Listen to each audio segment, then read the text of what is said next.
Mesdames et messieurs, bonsoir et bienvenue au Flash des 18h.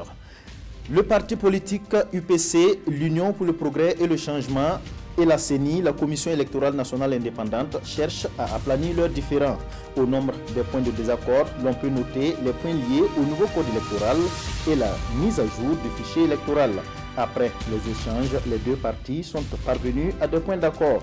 L'UPC dit même être disposé à collaborer avec la CENI pour la réussite des échéances électorales à venir. À 3 semaines du 4e anniversaire de l'insurrection populaire des 30 et 31 octobre 2014, des organisations de la société civile expriment leur mécontentement sur le traitement judiciaire réservé à ce dossier. Elles l'ont fait savoir ce matin au cours d'une conférence de presse. Elles annoncent une marche-meeting le 31 octobre prochain pour réclamer un meilleur traitement de tous les dossiers liés à l'insurrection populaire et dénoncer les failles dans la gestion du pouvoir par le régime en place. Parlons économie à présent. Des experts des pays membres de l'UEMOA sont réunis à Ouagadougou en vue de renforcer leurs capacités sur la promotion du commerce électronique dans l'Union. Cette formation est organisée par l'UEMOA avec l'appui de l'Union européenne et de la Conférence des Nations Unies sur le commerce et le développement.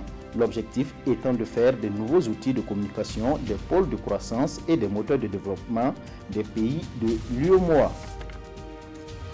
La Commission nationale de la lutte contre la fraude tient sa 3e session ordinaire de l'année 2018. Cette session, qui se veut une séance d'information et de sensibilisation, a réuni importateurs, commerçants grossistes, détaillants et administrateurs intervenant dans le domaine du contrôle. Cette 3e session a porté sur la problématique de la fraude des cycles et cyclomoteurs au Burkina Faso. L'objectif est de trouver des voies et moyens pour réduire de façon drastique, voire éradiquer ce phénomène. À l'international, le Sénégal organisera les Jeux olympiques de la jeunesse de 2022. Le pays de la Teranga a été officiellement désigné lundi par le Comité international olympique pour organiser les Jeux olympiques de la jeunesse, une version réduite qui accueille tous les 4 ans 4000 sportifs âgés de 15 à 18 ans.